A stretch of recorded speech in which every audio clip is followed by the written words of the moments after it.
Hello दोस्तों, हमारी इस वीडियो को लाइक करें और अगर आप चैनल पे नए हैं तो हमारे चैनल को सब्सक्राइब करें ताकि आने वाली सभी नोटिफिकेशन आपको मिलती रहे सबसे पहले। तो चलिए शुरुआत करते हैं आज की इस वीडियो की। पति और जेठानी के स्वार्थी रिश्ते। सुबह के 100 कामों के बीच मैं लगातार बजने वाली कॉलबेल को अनसुना कर रही थी, लेकिन जब किसी ने भी दरवाज़ा नहीं खोला तो मुझे ही गैस बंद करके जाना पड़ा। वहाँ मैंने जिसे देखा उसे देखकर तो जैसे मुझे सांप ही सूंघ गया। दरवाजे से हटने की सामान्य औपचारिकता भी भूल गई थी मैं। वह सुगंधा थी, मेरी जेठानी की छोटी बहन। वर्षों बाद मैं उसे देख रही थी। वह पहले से अधिक खूबसूरत और आकर्षक लग रही थी। टाइट जीन्स और शॉर्ट टॉप पहने उसके काले घने बालों का एक बेहतरीन जोड़ा बना हुआ था, जो उसे और सुंदर बना रहा था। रीमा जी, मैं अंदर आ जाऊं? उसने च्युइंगम चबाते हुए पूछा। वह शायद मेरी मनोदशा को भाप रही थी। हाँ हाँ, क्यों नहीं। अंदर आते ही वह जेठानी की खुली बाहों में जा गिरी। ओ दीदी, एक अरसे बाद तुम्हें देख रही हूँ। तू तो यहाँ का रास्ता ही भूल गई। याद तो सबकी आती थी, बस मौका ही नहीं मिला। जीजा जी कहाँ हैं? हंसी और खुशी कहाँ है?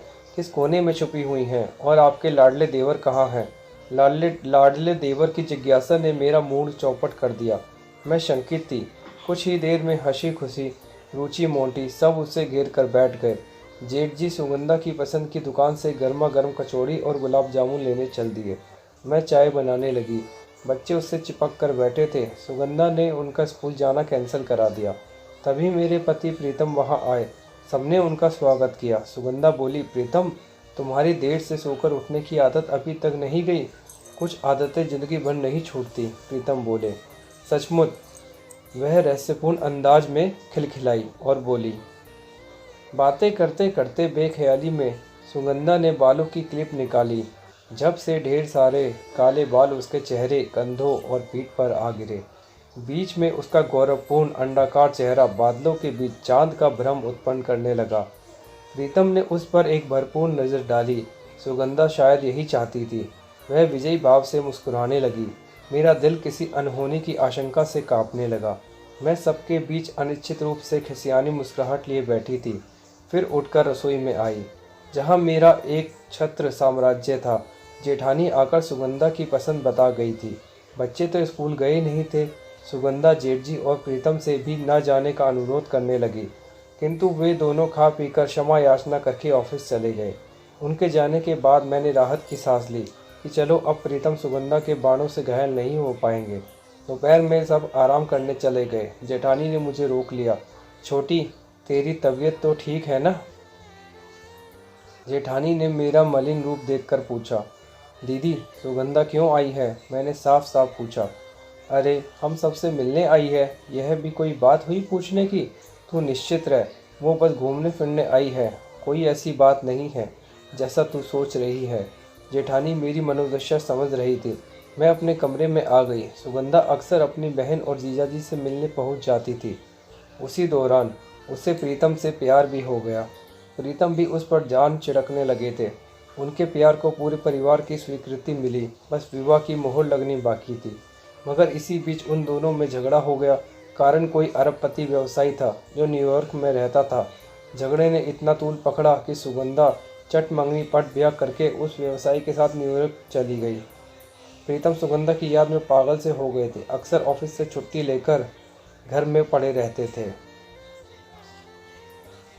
इस बीच लंबी बीमारी के बाद पिता की मृत्यु ने उन्हें अंदर से झंझोड़ दिया।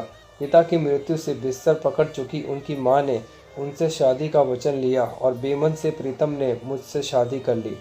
मैंने भी धैर्य का परिचय दिया। प्यार व सहानुभूति का मरहम प्रीतम के दिल पर रखा। छोटे छोटे वाक्यों से हमारी बोलचाल शुरू हुई। उनके सभी काम में उनकी मदद करते करते मैंने उनके अभेद किले में सेंध लगानी शुरू कर दी। फिर घर की छोटी बड़ी हर चीज़ के लिए वो मुझ पे ही निर्भर हो गए थे। तभी प्रीतम की माताजी गुजर गई और बुरी तरह से टूटे प्रीतम को मैंने संभाला। वे छोटे बालक की तरह मेरी बातें सुनते, समझते और धीरे धीरे उन्होंने स्वयं को जिंदगी की लय में ढाल लिया। प्रीतम मेरे धैर्य और समझदारी के कायल हो गए थे और शादी के 10 महीने बाद आखिरकार उन्होंने मुझे स्वीकार कर ही लिया। वे टूटकर चाहने वाले पति और बहुत परवाह करने वाले साथी सिद्ध हुए। उन्होंने मुझे रुचि और मोंटी के रूप में प्यार की दो सौगातें भी दी। सब कुछ बहुत अच्छा चल रहा था कि अचानक इस काली मेरे जीवन को अस्त व्यस्त कर दिया। जो व्यक्ति सुगंधा की अनुपस्थिति में इतना दीवाना सा घूमता रहता था, वह उसे अपने पास पाकर कितना मोहित हो जाएगा क्या पता था। इन संशयों के बीच हमारे प्रेम विश्वास की एक क्षीण सी प्रकाश रेखा भी थी। शाम को देखा तो सुगंधा आकर्षक साड़ी, जेवर व मेकअप में थी। सामने प्रीतम और जेठ जी बैठे थे। जेठानी चाय के साथ पकोड़े तलकर ला ही रही थी। ऑफिस से लौटे दोनों भाइयों को सुगंधा इसरार से पकोड़े खिला रही थी। एक की विगत प्रेमिका और एक की साली। भला महफिल में जान क्यों न पड़ती। अरे रीमा, तू उठ गई, आ चाय पी, जेठानी ने बुलाया। पर पता नहीं क्यों मुझे लगा कि सुगंधा को मेरा आना अच्छा नहीं लगा। बोली, आप सो रही थी इसलिए हमने आपको जगाया नहीं। सुगंधा ने पॉलिश डायलॉग का छिपा अर्थ था। तुम्हारी यहाँ कोई ज़रूरत ही नहीं थी। सजी धजी सुगंधा ने सामने मैं फीकी लग रही थी। बेहतरीन बाल और रंग उड़ा चेहरा। घूमने का प्रोग्राम बना। मैं शिद्दत का बहाना बनाकर कमरे में आ गई। अचानक हवा की तरह प्रीतम अंदर आए। तुम्हें क्या हो गया? सुबह से मुंह उतरा हुआ है। मैं रंग में भंग नहीं डालना चाहती, आप लोग हो आइए। इस बीच प्रीतम रट लगनी शुरू हो गई, जिसमें सबसे ऊंची आवाज़ सुगंधा की थी। प्रीतम मुझे गुस्से से घूरते हुए बाहर चले गए और मुझे रोना आ गया। कई दिन बीत गए। रोज ही पिकनिक, शॉपिंग व मूवी देखने का कार्यक्रम बनता। सुगंधा पर मेरा संदेह बढ़ने लगा और एक दिन मेरा संदेह सच में बदल गया। शाम को मुझे याद आया कि छत पर सूखे कपड़े पड़े हैं। मैं छत पर पहुंची। उसके तुरंत बाद मैंने देखा सुगंधा प्रीतम का हाथ पकड़कर लगभग उसे घसीटते हुए लेकर चली आ रही है। मैंने तुरंत स्वयं को तार पर फैली चादर की ओट में कर लिया। क्या बात है सुगंधा, यहाँ क्यों लेकर आई हो तुम मुझे? यह प्रीतम कह रहे थे। तुमसे कुछ व्यक्तिगत बातें करनी है, सुगंधा ने कहा। व्यक्तिगत बातें? प्रीतम के स्वर की उत्सुकता ने मेरे मन में शंकाओं के तूफान को खड़ा कर दिया। रिश्तों की किरचियाँ मेरे अंग प्रत्यंग में नश्चर चुभो रही थी। सुगंधा प्रीतम से कहने लगी, प्रीतम, विवेक से शादी मेरे जीवन की बहुत बड़ी भूल थी। यह मुझे बाद में पता चला।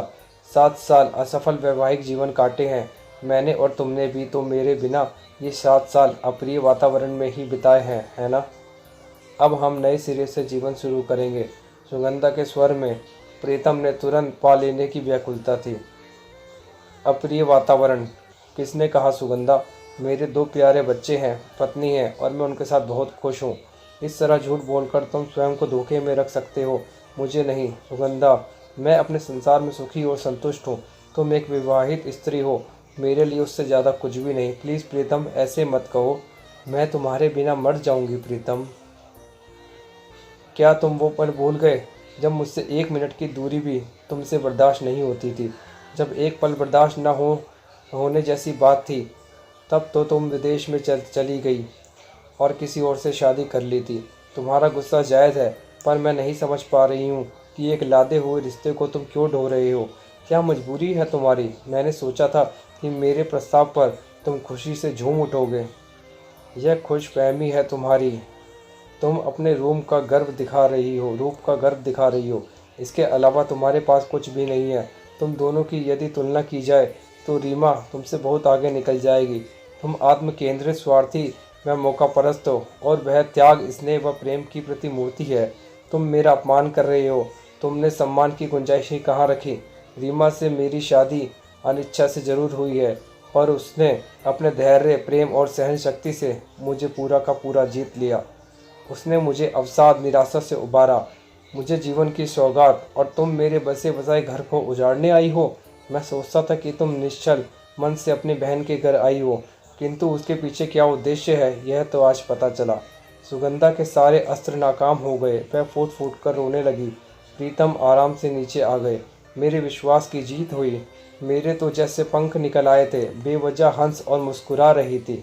अब मैं बहुत ही सजी धजी थी और सुगंधा के रंग उड़ गए थे। अन्य सभी सामान्य थे। अगले दिन अपने जाने की घोषणा करके सुगंधा ने सबको चकित कर दिया। पूरे घटनाक्रम के बारे में प्रीतम ने मुझे कुछ बताया नहीं, ना ही मैंने उनसे कुछ पूछा। घर के सदस्य भी सारी बातों से अज्ञान थे कि किस तरह मेरी दुनिया बिखरने से बच गई। सब कुछ वैसे ही चलता रहा। प्रीतम के प्यार में दिनों दिन बढ़ोतरी हुई। मेरा विश्वास और अधिक हो गया।